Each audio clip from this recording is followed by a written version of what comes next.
Mavericks general manager Nico Harrison cited Davis's superior defense as a reason for the trade, saying, quote, defense wins championships, unquote, while acknowledging that Doncic's upcoming contractual situation was also a concern. Sure, Nico.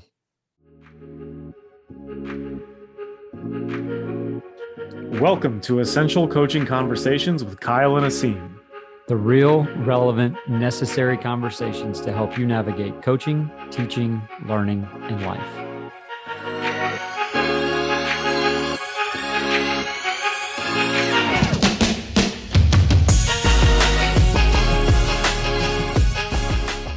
Kyle, I feel like there should be a siren at the beginning of this call or at the beginning of this recording, because this is an emergency podcast. This is an emergency episode. We actually had an episode scheduled to go on Spotify, on Apple, on YouTube for midnight this morning, and we had to push everything back because this requires our full attention. Kyle, how are you feeling right now about Luka Doncic being traded to the LA Lakers for Anthony Davis and the sweetest part of the deal, the 2029 first round pick? I'm shook. Like absolutely, utterly shook. I was trying to go to bed the other night. Had a long day. Well, we had a great day down here in Ruston, man. Beautiful Friday, first pitch banquet, huge overtime win against Sam Houston. Tack was rocking. Like I was flying high. Like Jay Uso won the Royal Rumble. Like it was a great Saturday. I could not have been in a better spot. I was tired, a little worn out, ready to go to bed. ESPN notification. Mavs are trading Luka to the Lakers for nothing. And all of a sudden it's like, okay, no. let me read that again. Like I'm a little sleepy. Maybe I'm not in my right mind. Maybe I'm dreaming. I don't know. Let's open up Twitter. Let's start scrolling. All right. See the report from Shams. Then a quote tweet saying, no, this is real, which made me think it can't be real. Like he's been hacked. And so all you keep seeing is like people are texting me all of a sudden going, hey, is this real? Is this true? No way. He's been hacked. Like all this stuff. And you're just thinking like, there's no way. And I'll go ahead and say like, this is probably going to be fake statistic, 90% of me just being emotional. And I don't really want to be like logical or rational in a lot of this stuff, but we have feelings and that's okay. That's okay. But there is the part of me that knows this is a business. Nobody is irreplaceable. Like, I don't care who you are. Like there is a price for everything. And at the end of the day, anybody can go at any time. And that's fine. And I can get it. And I respect that. I get the conditioning concerns. I get the defensive concerns, the whining at the officials. We don't want to pay him $350 million. Don't want to commit to this. Like, I wouldn't agree with all of that because I still think like as an organization, be tougher, coach your players, develop them. Like they're not ready-made products, even superstars. He's transcendent. But I could at least get on board with some of that. But I got to get more than Max Christie and a first-round pick, which isn't even going to be a first-round pick because Luka's going to have him in the finals for the next 5 years. LeBron's going to play till he's 50. It's going to be the 28th, 29th pick. It's basically a second-round pick for some kid that's like 15 years old right now that we don't even know. And a 31-year-old injured Anthony Davis. That's what you get back? Mikal Bridges got like 6 picks. And you're going to give me a 2029? Like you don't even get the first round pick this year. You got nothing for him. You sold him for 10 cents on the dollar. He led the postseason in every statistical category last year. Western Conference finals in the last 3 years. He's 25. He's in his prime. But Kyle, does it make you feel any different that he's just kind of pudgy? He's a little tubby. He's not in, prime condition. If Luka is not in prime condition, then God help the rest of the world. Because I think he led the league in minutes too in the final or in the playoffs, right? And playing on one leg. Correct. He Correct. got Kyrie Irving to play basketball, to Mhm. fit into a culture. He is the culture. He's the Mhm. face of everything.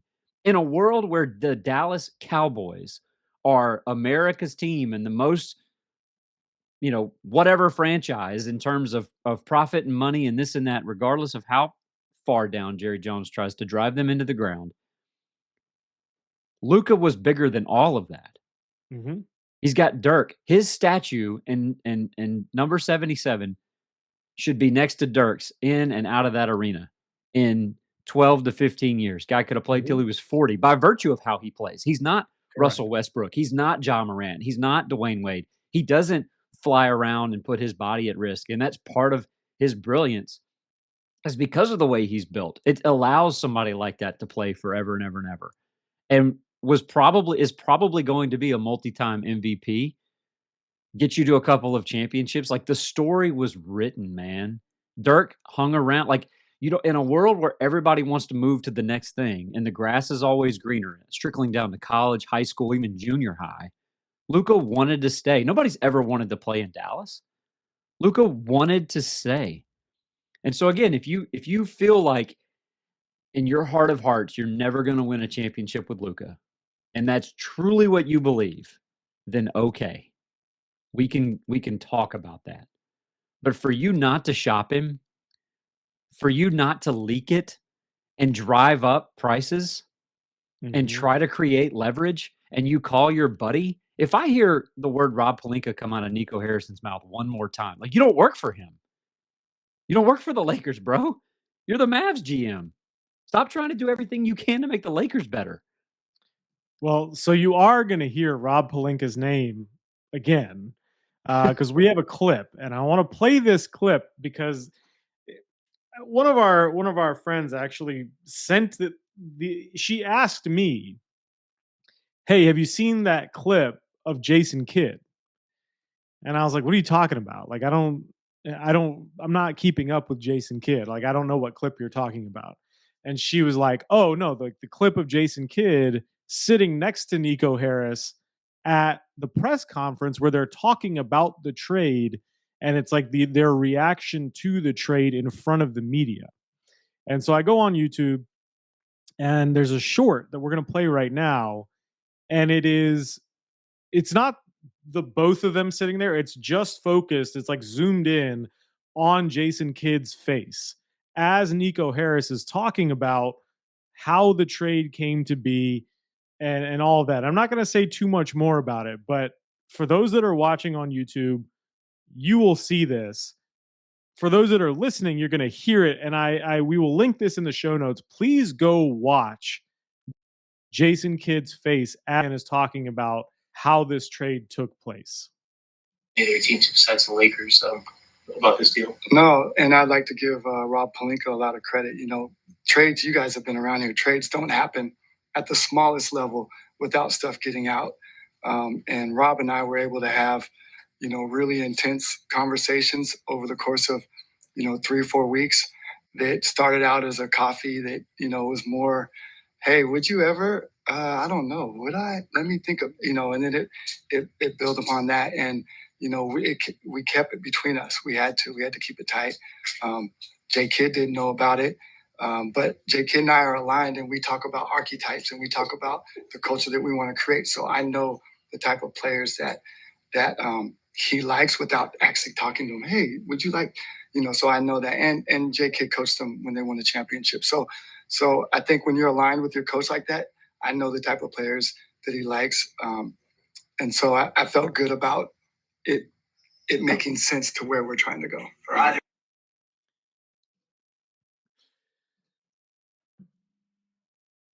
We are not off the air. We're just speechless. I didn't know Nico was a mind reader. That's amazing. Like how attuned he is to the inner workings of Jason Kidd, that I don't have to talk to him, but we're aligned. And I know everything he wants. And he coached this guy like years ago when he won a fake championship in a bubble with LeBron. And so I know what he likes. I know what he wants. That's amazing to me. And if you do go, like, I know we make fun of body language on here sometimes, but if body language ever screamed, it would be the poster of Jason Kidd right there. He was trying so hard. Like, I think he was probably biting the inside of his lip, trying not to show how he actually feels about this. Right? As a coach, you're not talking to me before you trade away the best player on the team, who is not, by all accounts, like, he's not a malcontent. He's not a douche. He doesn't like, he's a good teammate. The guys love him. And you've built this entire franchise around him. I mean, to be honest with you, that would have been like, back in the day, Dirk takes Dallas to the finals, I think in 2012. And then in 2013, they just trade him away for nothing. Like, that would have never happened. And to your point, and I'll throw it back to you here, because obviously, like, as being a Mavs fan, there's the emotional piece, but also being like the proximity to it, right? Being down there. In what world do you, as the Mavericks GM, how can you sit up there and say, yeah, me and J Kidd, we're aligned, but he didn't know, and these things, they don't happen overnight. This has been in the works for weeks. And I started out by asking Rob Pelinka, sorry for saying that name, he who shall not be named. Really, it's not Rob Pelinka's fault. It's Nico Harris. It's not his fault. Right? Good on that guy. Rob Pelinka is a great GM because he let Nico Harris talk himself into trading Luka, all by saying, yeah, of course I would. Sure. Uh-huh. Yeah. Great. Let's go for it, Nico. Like, what in the world? Well, and to your point, like, it's not like, like Luka's whiny. Sure. So is LeBron. Like, so is half the league. Like, I don't like it either. Like, I don't love that part of his game but at the same time, for all his faults, he took you to the finals. Like, you were right there. They were in 8th place. Like, they're in the playoffs as of yesterday. It's not like we're the Wizards. The Wizards are terrible. 8 and whatever, right? Like, sell. Like, you were in the playoffs until you gave up 91 freaking points yesterday in a half to Cleveland. And to your point, like, Luka was, he was everything. Like, he's everywhere. And I tell you who I feel bad for: the merch folks, the creatives, the in-house production. You go to Dallas Love Field and Luka's on the walls. Like, you go into a local wing stop, you go into a gas station, like, he's everywhere. And now you've got to scrub everything about him, which is beside the point. But, like, I do feel bad for those folks because they've got to freaking scramble. It's not like they knew this was coming. There wasn't trade whispers about Luka wanting to get out, or the Mavs are going to shop him before the deadline and see what's going on. Like, you did this in secrecy. And if you don't tell Jason Kidd and you are aligned, then you not trust him to keep the secret? Like, why would you not tell him? To me, that's the question. In no way, shape, or form should Jason Kidd ever trust Nico Harris again. Ever again. You can't. I don't think the fans should trust Nico Harris. I don't think the fans should, like, nobody in the organization. Like, if you do something like that, like, that's like beyond underhanded.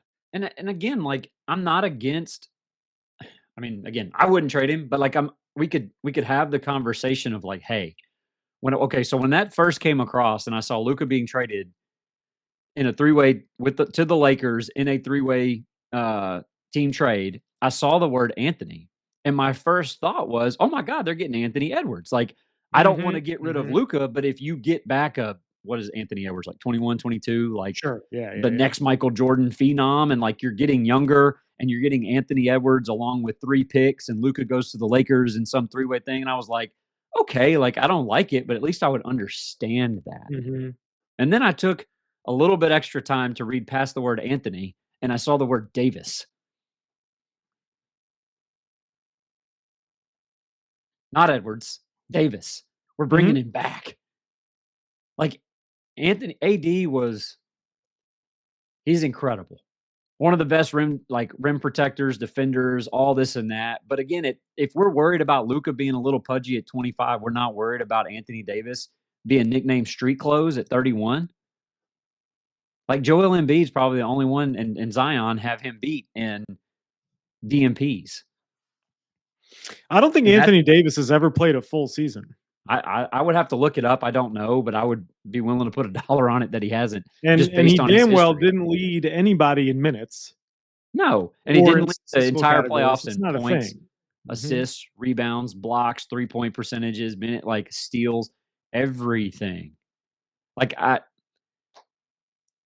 I don't know. Like I just he fits the archetype, right? He Sure. fits the archetype and has the badges on 2K that Jason Kidd likes. Speaking of 2K, you can't even make the trade on 2K. People tried. They did. That was like one of the top comments, I think, on the YouTube stream of some like Mavs Forward podcast. I remember putting that in our Thursday night group chat, but like the idea that like somebody tried this exact trade on 2K and it got rejected. Yeah, they're like, and like nuh-uh. we make fun of that, but at the same time, it is so ludicrous, right? Like, and so to that point, the archetypes being one of them. But let's bring this back a little bit to, you know, essential coaching conversations language and the alignment piece. Like the Raka process was not followed here by the organization. It was Nico, I'm going to do what I want, Harris saying, yeah, let's just get rid of Luka now so that we don't have to pay him $354 million over 5 years. Oh, and by the way, he'll be 30 when that deal expires. The guy has been playing professional basketball since he was 16.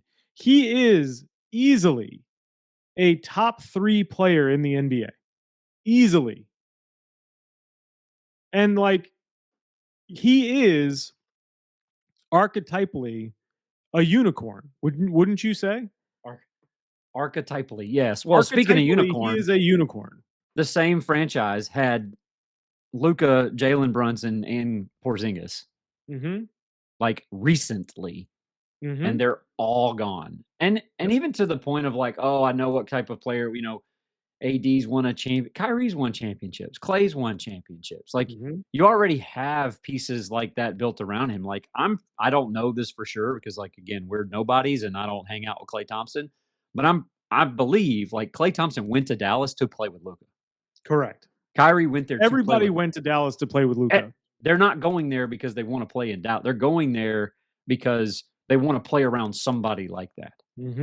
So good luck getting a super, like that's always been every year around free agency time, we always, you know, we're going to get this player or that player is going to come to Dallas. Like they're going to go get LeBron. They're going to go get whoever, whatever, blah, blah, blah. And it never happens because of the Dallas market. Like people want to play in New York. And even when New York sucks, like they can still get players, right?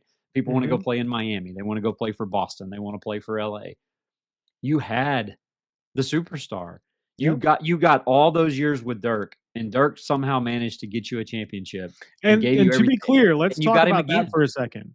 Dirk did not attract free agents the way Luka did. No, he did not at all. He did not. And that to me is the thing where who's going to draw? Who are you going to attract now? And I'll say this too. Let's say that this move works out for Nico and Anthony Davis plays every minute of the season and Kyrie is old Kyrie and they win a championship. I still don't think a lot of the fans would find that worth it. No. Because you're selling your soul to the devil for one moment when you could have had 15 years of this. And every year knowing, hey, we got one of the best players in the league. We got a shot. People, I don't think most people, even fans, as fanatical as they are, would trade that away for one moment, especially again, going about it in this fashion. If you didn't like him and leak it, do what everybody else does and get it out there and then show up at a press conference and talk about, no, we love Luka. We would never trade him. Mark Cuban said if it came down to him and a divorce, he'd take the divorce. I'm not trading Luka. Another GM, hey, what would you trade to get Luka? One word. Everything. Everything. Which includes Max Christie and a 2029 first round pick. But it has to come with a little bit more. It also has to come with LeBron, right? Like it has to come with equal star power. And honestly, that was the other thought I thought was like, oh my gosh, like they're getting rid of the youth of Luka for the age of LeBron, thinking like, oh, okay, like LeBron and Kyrie can win in Dallas. Like, even if they made that trade, I don't think it's worth it. So because did you're you doing it see for the 1 or 2 reporting? years. So I know where this is about Luka, but did you see the reporting? There were 2 reports that came out of LA, and I'm not sure, obviously, like, because we're talking about leaking, right? So maybe Rob Pelinka leaked something, maybe, whoever. It could be just wild speculation, but there were 2 things that came out of LA last night. I think it was last night or it had to be last night. So one, the Lakers are looking now for an archetype rim protecting athletic center, which they just traded to Dallas. And number 2, there's possibility of LeBron being traded to Golden State. Now, again, that second one, I didn't check the source. I don't know. Sure. But could you imagine? The Right? That best Rob Pelinka pulls off the heist of the century and then trades away LeBron James for shits and giggles. or just to do it, I don't know. Just to do it. The funniest thing I've seen was the report about how the Lakers were now looking for a rim protector. One of these Mavs, I don't know, like podcasts, like fan groups, insiders, whatever. The quote tweet was just, "Wow, I wonder if they would give him Luka straight up for Anthony Davis, like to get. I wonder if they would get a rim protector." And I'm sort of thinking, like, how about Derek Lively? Like, maybe we can get Luka back for one of the 3 rim protectors that they have all of a sudden. So here's the funny thing, though, right? Like, let's think about this now that this is done. If Nico Harris called his boy Rob Pelinka and said, "Hey, I'll trade you Anthony Davis straight up for Luka," what do you think Rob Pelinka would say? I don't think he would say anything. I think he'd hang up the phone. It'd be like, "Dude, absolutely not." Right? There's no way. And so this is the issue, and this is where I want to tie it back to create a little bit more relevance for perhaps the high school coaches that are out there that are listening, right? And you and I have had this happen in our careers where our AD makes a deal in the back room with a parent or a booster. And they'll come out publicly like Nico and Jason Kidd did and say, "Oh no, we're aligned. I'm on the same page as you, blah, blah, blah, blah, blah." And then you find out somehow, some way that your athletic director, the GM, was involved with that parent or involved with that booster or that person on the board, and they've made a unilateral decision that's going to affect your program, and they just expect you to take it. It's the same thing, right? The level is irrelevant. It's the same concept. How much more job security do I get as Jason Kidd now? I can't imagine he has a ton, right? Because the expectation is still to win. What's to win? I mean, if anything else, the expectation has grown. Sure. Because they made this move to win now. They didn't think they could. I say they. One guy said, "I don't think we can win now." But if Anthony Davis comes in, not only do I think we can win now, I expect us to win now. In when has Anthony Davis ever been a win now piece? I guess when he was younger, I'm going to say he was a win now piece at the University of Kentucky as a freshman. In the NBA, when has Anthony Davis been a win now? And I'm talking about win as in win a championship, a win now piece. Was he a win now guy in New Orleans? No. Because New Orleans wasn't win now. Correct. Was he a win now guy with the Lakers? I don't think so. It's also a unique situation that he's playing alongside the greatest player of all time. But Anthony Davis is not a franchise carrying championship level win now player, and Luka was. Luka is. And I mean, that's highway robbery. And you know what? good for Rob Pelinka, because he pulled the savviest veteran GM move you can pull, which is just to let the other guy talk his way into a sweet deal for you. When Rob Pelinka doesn't think that it's real, or is like, "Are you sure?" Or I'm asking you, "Hey, what do you think about this?" Like, it's the biggest fleece of all time. I don't know. I'm sure there are others and other fan bases that would, they've got a nightmare scenario that they could throw right up there to it.